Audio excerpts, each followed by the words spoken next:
Hola, soy Carolina Monroy y este es un resumen de la historia de Sonora. Sonora es un lugar ubicado en el noroeste de México. La evidencia de poblaciones humanas se remonta y hace más de 10.000 años. Y su territorio contaba con algunas poblaciones étnicas antes de la conquista de los españoles en el siglo XVI. Existen varias teorías sobre su actual nombre. Algunos dicen que su nombre se deriva de Nuestra Señora, el nombre dado al territorio cuando Diego Guzmán cruzó el río Yaqui, un 7 de octubre, justo el día de Nuestra Señora del Rosario. Se dice que la pronunciación del nombre pudo haber cambiado, en parte porque ninguna de las lenguas étnicas del área tienen el sonido de la letra ñ. Otra versión dice que Álvaro Núñez Cabeza de Vaca y sus compañeros que encallaron en la Florida y caminaron a través del continente fueron forzados a cruzar lo que hoy es Sonora de norte a sur, y decían Cenora o Sonora. Una tercera versión, escrita por el padre Cristóbal de Cañas en 1730, dice que el nombre viene de la palabra para un pozo natural de agua,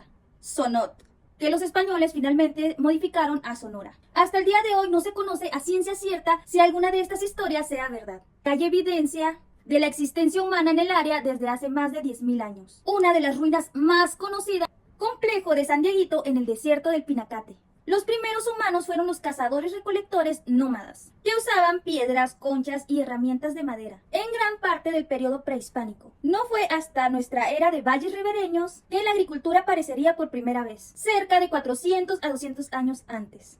La región tenía villas pequeñas, pero socialmente complejas, que estuvieron involucradas en redes de intercambio bien desarrolladas. Se distinguen tres culturas distintas que se desarrollaron en las áreas bajas del estado, justo cerca de las costas, que se llama la cultura trincheras, la cultura de Guatabampo y la cultura de la costa central. Estas culturas se desarrollaron en los años 450 a 1450. La cultura trincheras era conocida principalmente en los valles de Altar y Magdalena, pero su rango se extendió desde el Golfo de California hasta el norte de Sonora. Las partes más altas del estado fueron dominadas por las culturas del río Sonora y Casas Grandes. Aún no se tiene determinado fecha de inicio de esta cultura, pero se dice que probablemente haya desaparecido cerca del siglo XII. Hay muy poca información confiable del área en el siglo XII. De hecho, solo hay rumores no comprobados desde luego. Incluso se ha llegado a manejar la idea de que poco después de la conquista de los españoles en el Imperio Azteca, que hubo un primer asentamiento o intento de ello español que lo había realizado Álvaro Núñez Cabeza de Vaca en 1530 y que lo hizo justo cerca de la región de Huepac. Sin embargo, esta suposición es errónea, ya que formaba parte de los 600 españoles que sobrevivieron de milagro, ya que los pueblos étnicos asesinarían a 596 españoles. Así es como en 1534 Narváez, otro español, encontraría a los 3 sobrevivientes y unidos emprenderían su muy larga marcha hacia el occidente. Después de unos años, el misionero más famoso de Sonora, el jesuita italiano Eusebio Francisco Kino, mayormente conocido como el Padre Kino, llegaría a Sonora en 1687 y comenzó su trabajo en el área de la primera Alta de Sonora y de Arizona. Fundó su primera misión en Cucurpe, Imuris y Magdalena, así como en Cocóspera, San Ignacio, Tubutama, Caborca y otras cuantas más. Además, introdujo técnicas de agricultura en las culturas étnicas, así hasta 1711, que fallecería en Magdalena. En 1767 se incrementaría la población cuando se descubrieron depósitos minerales, especialmente en Álamos. Esto llevó al establecimiento de varios campos mineros controlados por la realeza, lo que obligaría a muchos nativos a abandonar sus tierras de cultivos.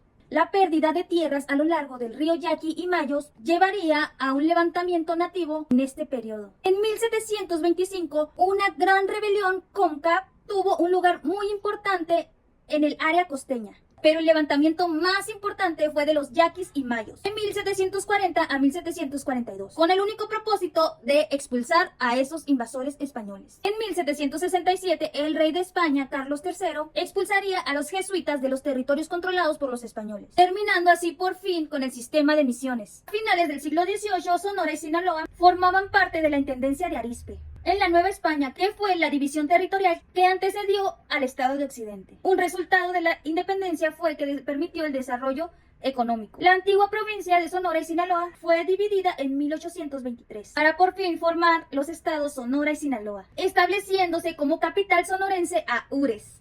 Sin embargo, en 1824 se reunificaría de nuevo y permanecería así hasta 1830. Así es como Sonora se separaría nuevamente en 1831 y puso como capital a Hermosillo, Sonora. Las tierras tan fértiles de los mayos y los yaquis seguirían atrayendo a extranjeros. Ahora eran norteamericanos los que le echarían el ojo a Sonora. Sin embargo, al mismo tiempo, el área estaba recibiendo grandes cantidades de europeos, en especial alemanes, italianos y rusos. Todos estaban peleando por México. También gente del Medio Oriente como libaneses y árabes sirios. También inmigrantes chinos. La guerra de México contra Estados Unidos trajo solo una confrontación militar importante, pero realmente las consecuencias serían gravísimas para el Estado. En octubre de 1847, un buque de guerra llegaría a Guaymas, lo que resultaría un control estadounidense de esta área. Desde entonces hasta 1848, que terminaría la guerra, Sonora perdería 339.370 hectáreas de su territorio a los Estados Unidos, justo a través del Tratado de Guadalupe Hidalgo.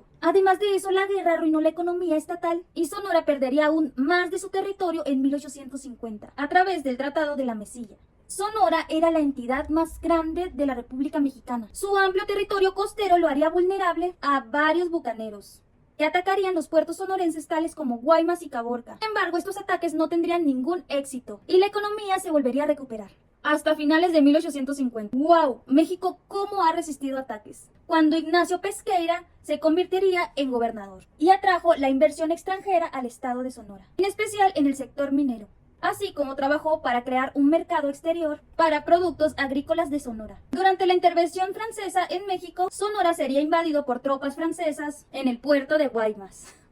Y así continuaría. Los franceses no serían derrotados hasta la batalla de Guadalupe de Ures en 1866. La apropiación de las tierras, tanto para la minería como para el cultivo, puso nueva presión sobre los yaquis y otros pueblos nativos. Los yaquis hasta este punto ya les habían dado un control bastante autónomo de una porción del estado y mantenían su sistema de agricultura a lo largo del río Yaqui. La invasión de estas tierras llevó a levantamientos de estos yaquis ya hartos y cansados a una guerra de guerrillas. Esto en 1887. Y después, en 1895, el gobierno estatal y federal comenzaron a reprimir violentamente a los yaquis, y a los que capturaban los empezaron a expulsar. Los yaquis resistirían hasta que las políticas del gobierno no solo causaron resentimiento entre los yaquis, sino en el pueblo de Sonora y todo el país. Uno de los grandes antecedentes de la Revolución Mexicana fue la huelga de Cananea, en 1906, que buscaban negociaciones con el dueño de la mina estadounidense, llamado William Green. Pero este se negó a reunirse con los cerca de 2.000 huelguistas. Así como la huelga se volvería violenta rápidamente cuando los mineros trataron de tomar dominio de la mina e intercambiaron disparos. Así es como el estadounidense apelaría con las tropas federales, pero cuando fue obvio que no llegarían a tiempo, apeló a Arizona y al gobierno sonorense para que permitiera ayudar a los voluntarios de Arizona. Esto solo incrementaría la escala de violencia. Cuando las tropas federales llegaron 2 días después, pusieron un fin brutal a todo, con la ejecución de los sospechosos de líderes huelguistas.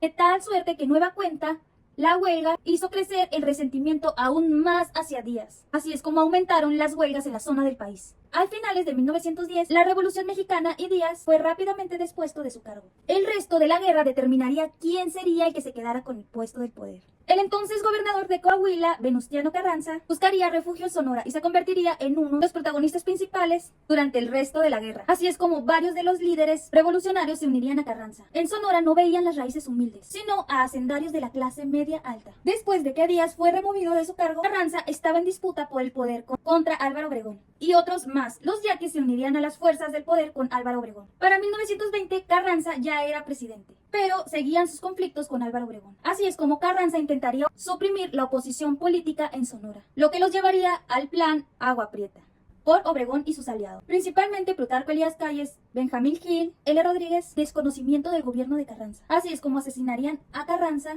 y Obregón tomaría el puesto. Después le seguiría Plutarco Elías Calles y por último Adolfo de la Huerta, todos sonorenses y todos de Guaymas. En el 2000, la frontera Sonora con Arizona comenzaría a tener bastante popularidad en el cruce de ilegales a Estados Unidos. Al día de hoy, Sonora sigue luchando por mantenerse y cada año mejora significativamente. Esto ha sido todo por hoy. Dale like y comenta y no te olvides de compartir. Bye.